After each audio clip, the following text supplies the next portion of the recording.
Hello Andy, I am Dr. Harika, ophthalmologist from All India Institute of Medical Sciences, New Delhi. I am specialized in eye plastic surgery, ocular oncology and facial aesthetic. So I am available with all these services at Eye Focus Eye Hospital, Vijayawada. ఈరోజు అప్పుడే పుట్టిన పిల్లల్లో కళ్ళు అతుక్కుపోయి ఉంటున్నా లేదా అధికంగా నీరు కారుతున్నా దాన్ని ఏమంటారు, దానికి లక్షణాలు ఏంటి, వాటికి ఎలాంటి చికిత్స చేసుకోవాలి, ఇలాంటి వాటి గురించి మనం మాట్లాడుకుందాం. సో అప్పుడే పుట్టిన పిల్లల్లో కళ్ళు అతుక్కుపోతున్నాయి అంటే కామన్గా ఐ ఇన్ఫెక్షన్ అనేది ఫస్ట్ మనం రూల్ అవుట్ చేసుకుంటామండి. సో అదేంటంటే ఒట్టి ఇన్ఫెక్షన్ అయితే కొన్ని రకాల మందులతోటి డ్రాప్స్ తోటి అది ఈజీగా తగ్గిపోతుంది.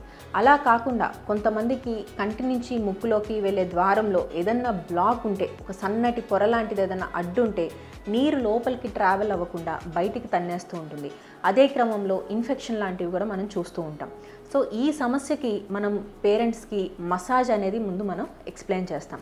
సో అలా మసాజ్ చేయడం వల్ల అది సన్నగా పొరలాగా ఉంటుంది కాబట్టి మ్యాక్సిమం కేసెస్లో అది తొలగిపోయే అవకాశం ఎక్కువగా ఉంటుంది. ఇది ఎప్పటి వరకు ఇలా మసాజ్ కంటిన్యూ చేయొచ్చు? యూజువల్గా 9 months వరకు మనం ఆ మసాజ్ అనేది కంటిన్యూ చేయమని చెప్తూ ఉంటాం. మసాజ్ కనుక డాక్టర్ ప్రిస్క్రైబ్ చేసినట్టు కరెక్ట్గా చేస్తే ఆ సమస్య దానంతట తొలగిపోవడానికి 90% అవకాశం ఉంటుంది. అలా కాకుండా అది మసాజ్ సరిగ్గా చేయకపోయినా లేదా సమస్య తీవ్రత ఎక్కువగా ఉన్నా అప్పుడు మనం వేరే ఒక చిన్న ప్రొసీజర్ చేసి ఆ అబ్స్ట్రక్షన్ ఏదైతే ఉంటుందో దాన్ని మనం రిలీవ్ చేసుకోవాల్సి ఉంటుంది. కొంతమందికి అబ్స్ట్రక్షన్ 2-3 లెవెల్స్లో ఉంటుంది, లేదా ఒక బోనీ బ్లాక్ లాంటిది ఉంటుంది. వాళ్ళకి మాత్రం ఈ చిన్న ప్రొసీజర్ చేసినప్పటికీ మనకి సక్సెస్ అనేది కంప్లీట్గా రాదు. వీళ్ళకి 3 సంవత్సరాలు దాటిన తర్వాత మేజర్ సర్జరీ చేసుకోవాల్సిన అవసరం పడుతుంది. దీన్ని కంజెంటల్ నేసోలాక్రిమల్ డక్ట్ అబ్స్ట్రక్షన్ అనేసి అంటారు.